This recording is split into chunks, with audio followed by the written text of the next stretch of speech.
All right, everyone, you listen to WPKN 89.5 FM, the Millennial Takeover Show. Right now, I'm happy to have with me on the program Christine M Knight.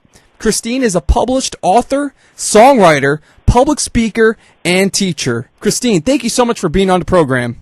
Thank you very much, and hello, listeners, or in our normal Australian language, g'day.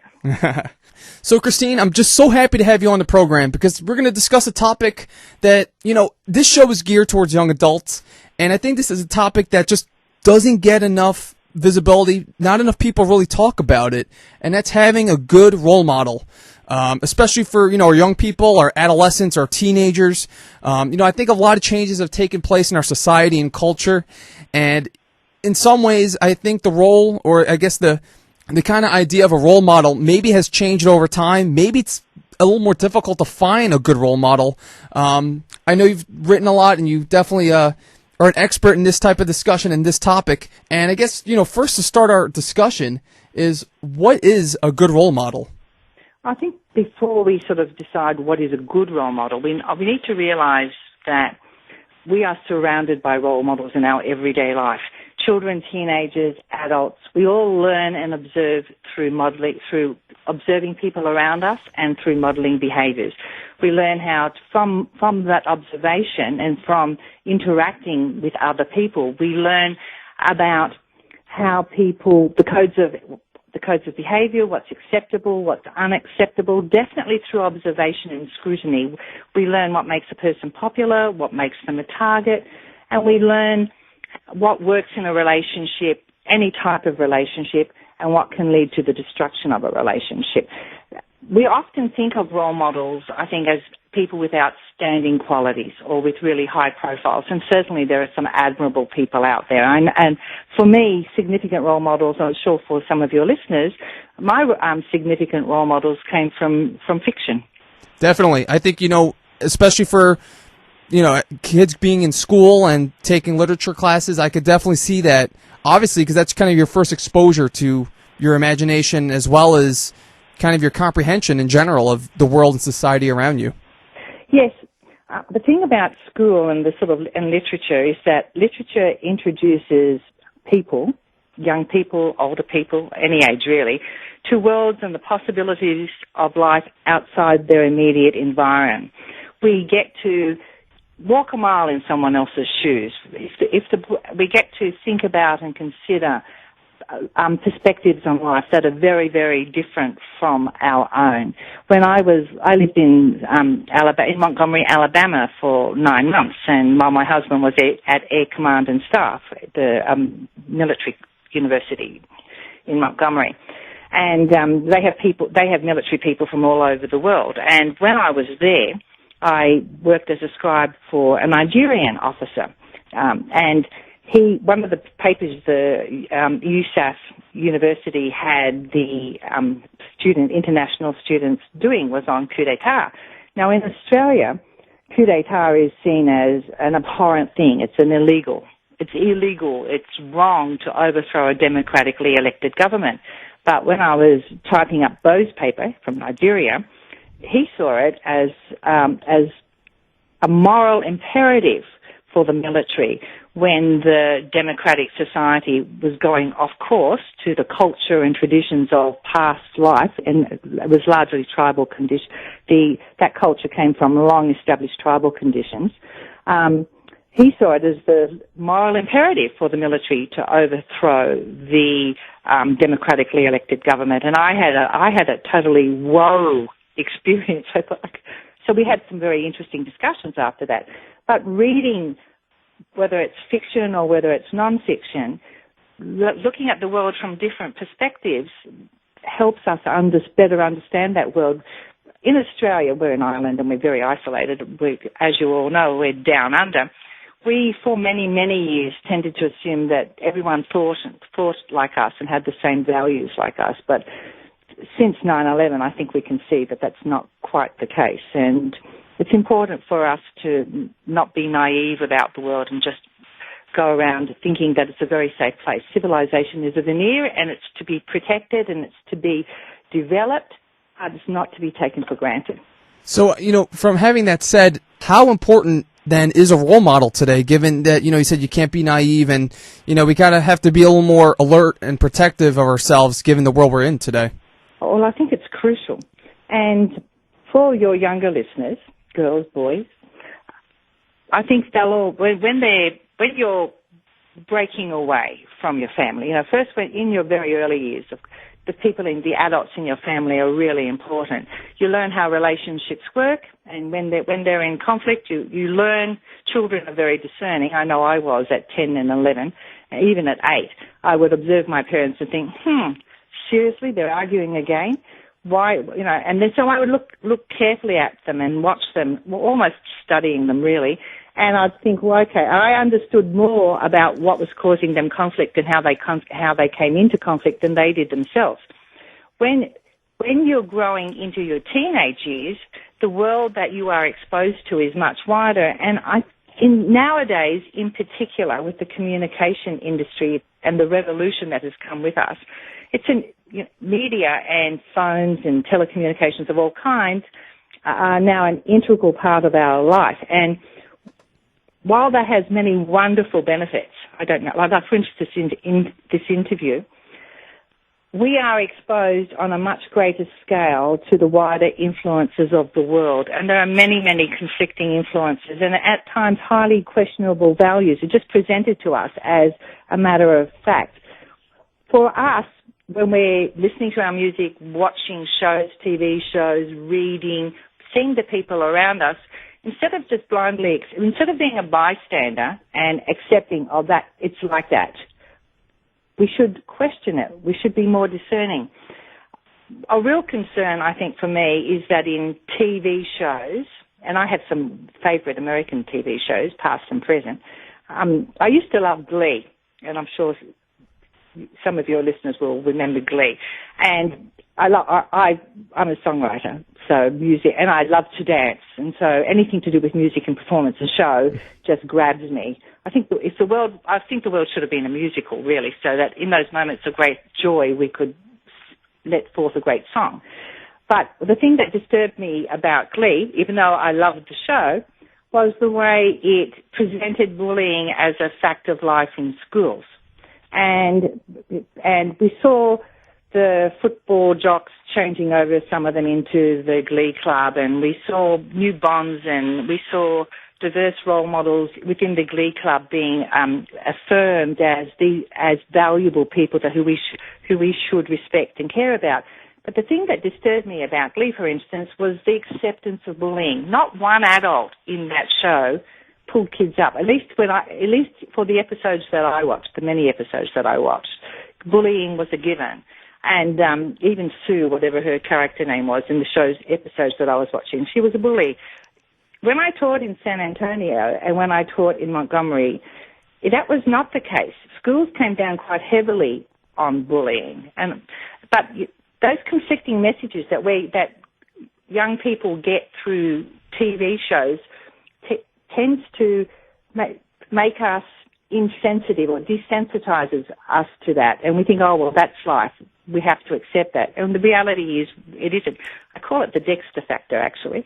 Do you know why I call it the Dexter factor? No, actually, I'm curious. Why do you call it that? Okay, so you know the show Dexter, I assume. Okay, and I'm sure your audience do.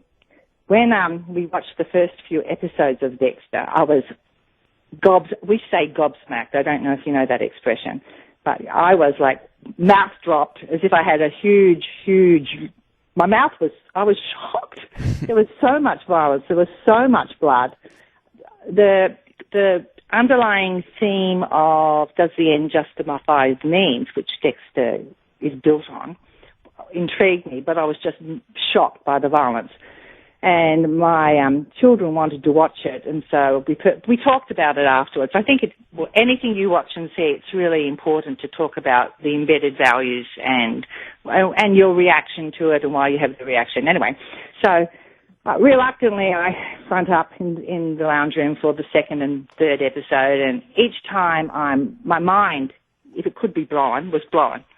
And then And then I started to get used to the fact that there was a degree of bloodshed and violence, and the show was positioning me as a viewer to accept that the end justifies the means. He might have been a serial killer, but hey, it was okay because he was taking out bad people.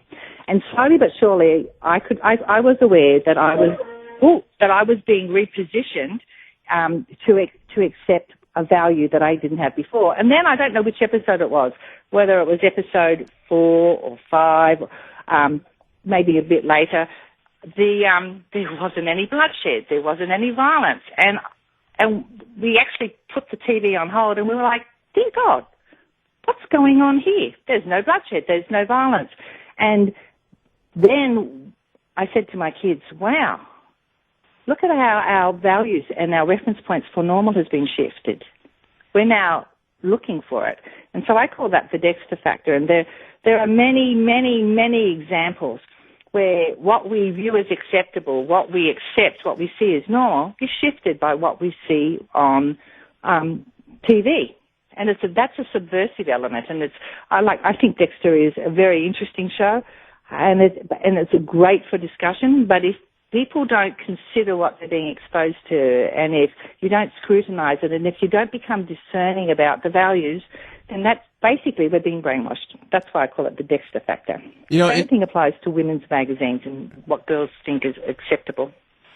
And it's interesting because, like, especially when you mention that with that program and when you mention with Glee, I remember when I was younger, a teacher mentioned to me that 3-4 decades ago when they used to have programs, and there were a lot less programs on TV than what you see today because the amount of media and content out there is just exponentially much larger today than we were even 2 decades ago. But if you go back to even like the 60s and 70s, I remember one of my teachers, and I think this was like back in middle school, said that a lot of the programs back in the 60s and 70s, especially if it was action related, it was very over the top, almost not like it was actual, it wasn't realistic. Today you see a lot of programs, especially the violent ones, as you mentioned, the bloodshed, it's very realistic. It's very dramatic, almost as if you could imagine it happening in real life.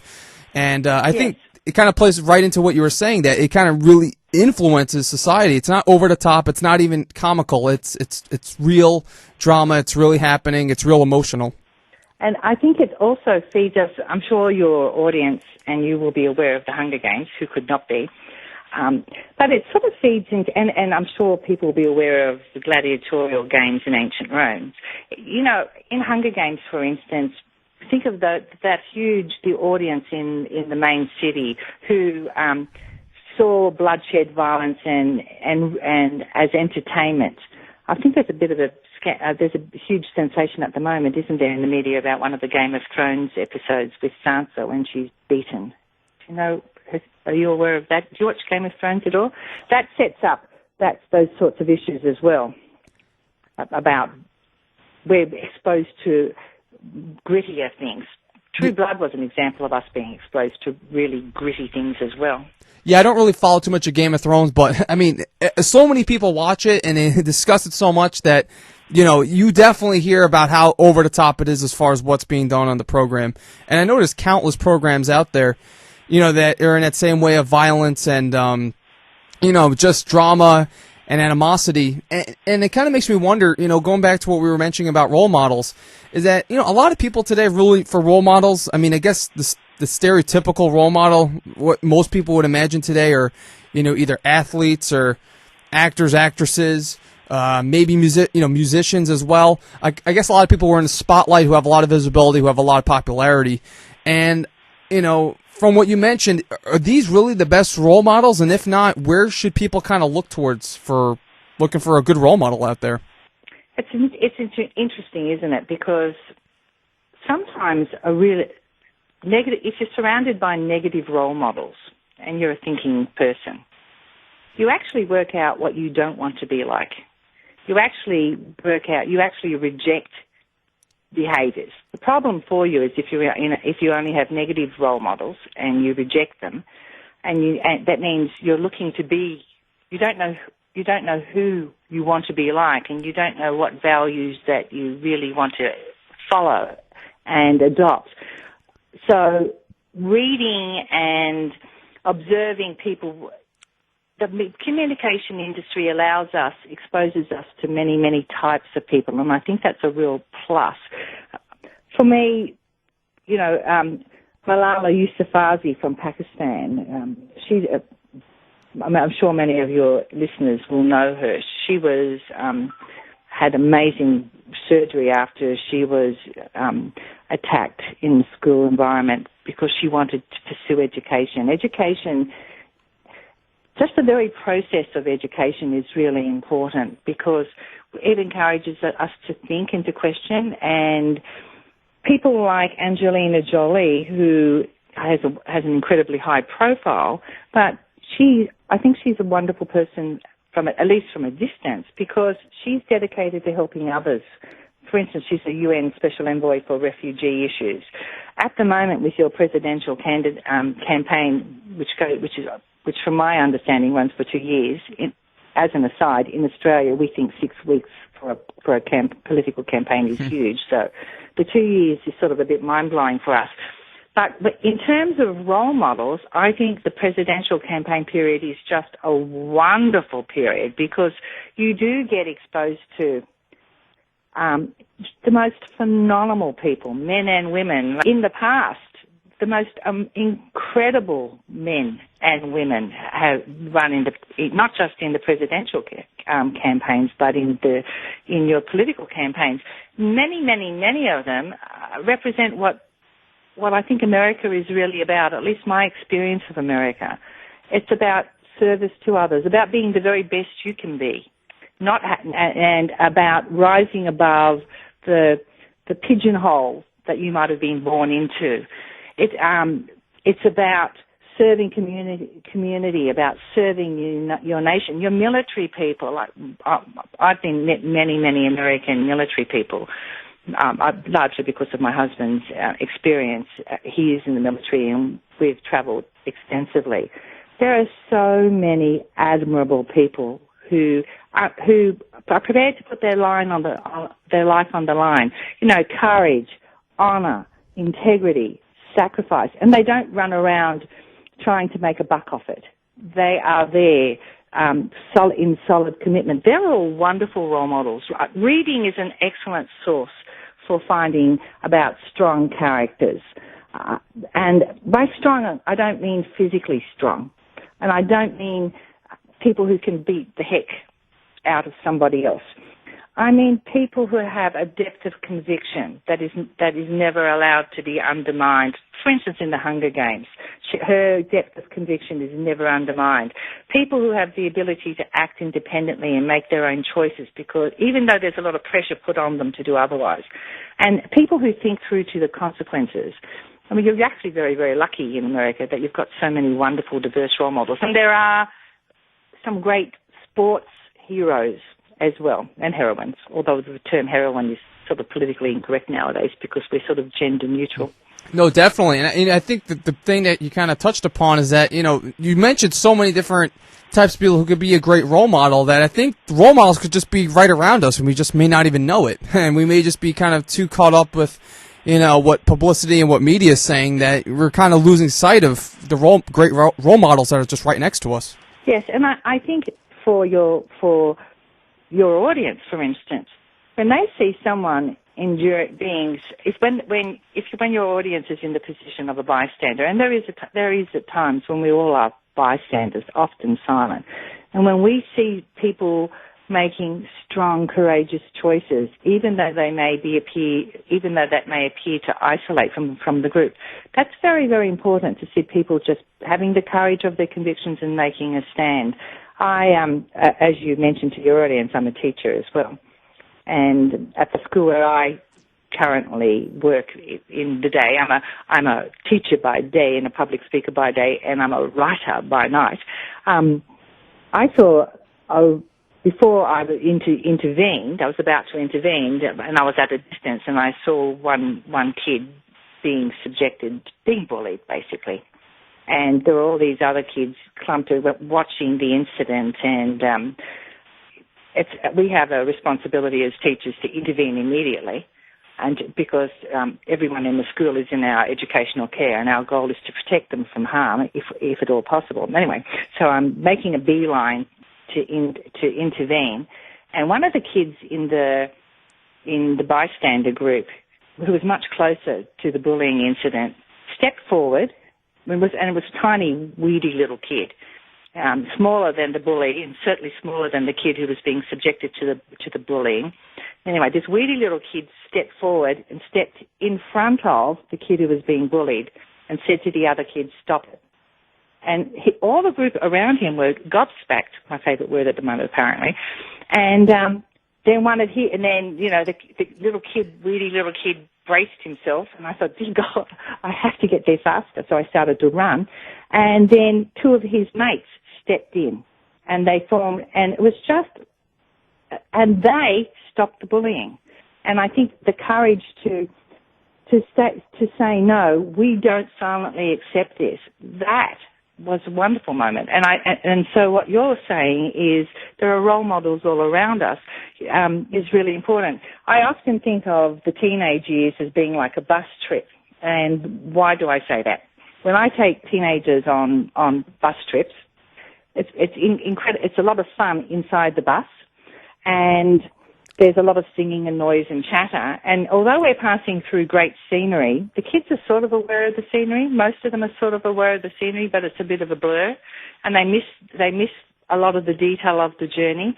Well, life is like that, and any young people in your audience who sort of connect to, yes, they're more involved in their own lives, and the world around them is like the blurry scenery on a bus trip. It's important to just periodically take time out, pay attention to the detail, because there are things out there that are worth seeing, and there are things worth thinking about, and there are observations about other people's behaviour that will help you in life.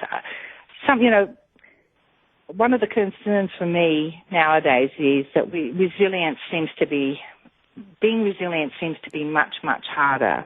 I don't know whether life is harder, or whether but to be resilient, we have to have knocks, and we have to have down times. And I have a favourite writer, Khalil Gibran. He wrote this book called The Prophet, and he compared all of us to lumps of wood.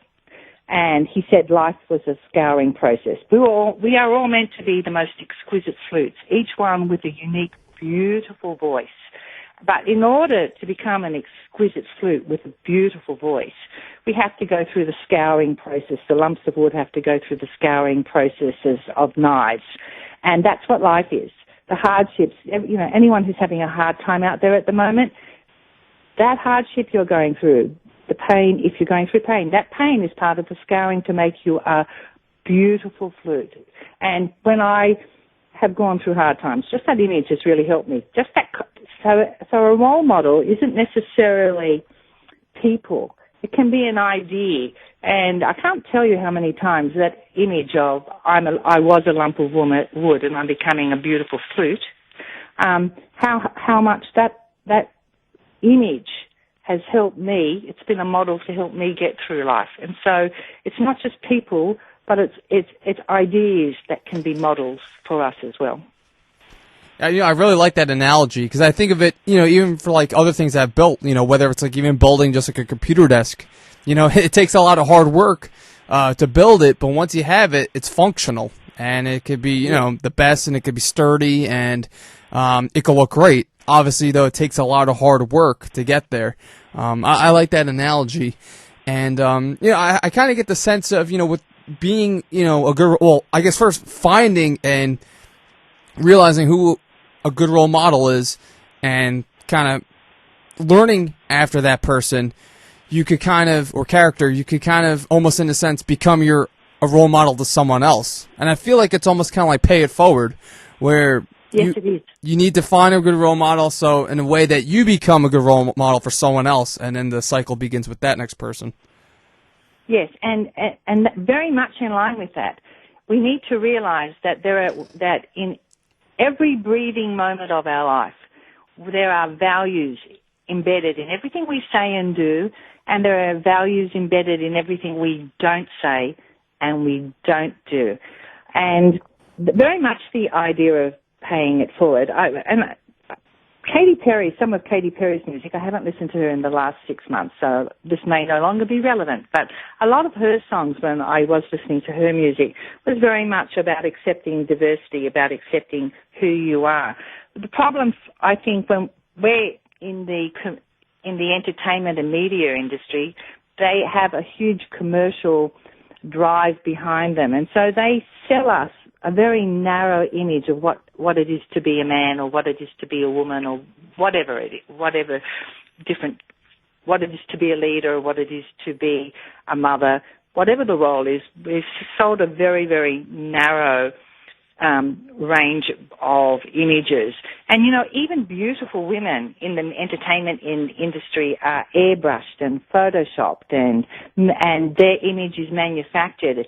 And we're being sold this artificial image of what beauty is, and very much there's a preoccupation with the external image. When about 20 years ago, who you were really mattered. Our external body is a genetic inheritance. And I'm sure many of your listeners will sort of connect to this. When you first meet someone, sure, you're very much struck by their external image. A friend of mine, when I first met her, and I hope she's in America. She's not in America, so she won't be listening. But my immediate reaction was, my God, I don't think I've ever seen anyone so ugly. And then, it's just a terrible thing for me to have thought. But nevertheless, was an honest reaction. And then I got to know her, and she's the most beautiful person I know. Even now when I look at her, I just see her beauty. I really, and that was an important experience for me to have, because it emphasized and taught to me who you are is so much important than what you look like. And although people do react to an external appearance, it's not the be-all and end-all that the magazines would have us believe. I love Judi Dench. She was M in the recent Bond series. She's a really famous Dame Judi Dench. She's content to be her age at every stage. When she was young, in her 20s and into her 30s, she was physically an exquisitely beautiful woman. She was a Royal Shakespearean actress in London. Subsequently, she works in the film industry around the world. But she was truly, she could have been Aphrodite. She was so beautiful. And when I saw her in the Bond series, and she's the tiny little woman, and her hair's very cut short, and she has more lines than I think are humanly possible sometimes. And when she was in the James Bond series, they filmed her in the harshest of life that made her look even worse, hard and old. But she didn't care about, she wasn't seduced by the magazine industry that says you've got to be line-free. She wasn't seduced by the cosmetical and surgery industry that says, you've got to Botox or reshape your face. She wasn't seduced by any of that. She was proud of her longevity. She wore her age with pride. She wore every one of those lines. And when you think about it, longevity, how long we live, is amazing. I know a lady who's 105, and she's amazing. So we need to not blindly be sucked into this idea that you have to be a particular shape, size, and age in order to be beautiful or in order to be wonderful. Yeah, that's definitely true. That's one thing I always kind of wondered is, obviously it seems like a lot of entertainers and kind of mainstream celebrities, it tends to be everything is getting younger and younger. However, people are living longer and longer. So kind of to your point, I never really, the age part especially, because we're a much older, human civilization at this point. People living, as you mentioned, over 100 years old. And, it's kind of face reality that, people are going to age, and a lot of people are going to age. It's not like how we were 100 years ago. And, kind of just right to your point with that age part. And there's we need to be scared of getting older, or I can't think of what that movie is at the moment, but it was Sylvester Stallone and a lot of those older stars, and it was like an action action film. Oh, in The last Expendables? 10 years. The Expendables, yes. Yeah. And my son dragged me along to see that because we have times when we have family. Each of my children are adults now, but we still have movie time where we share. Somebody picks a movie and then we all share it. Anyway, it sort of freaked me out a little bit because they'd all had cosmetic surgery, and some significantly. And rather than looking youthful, they looked like a parody of youth. You know, like a joke, like some distortion of youth.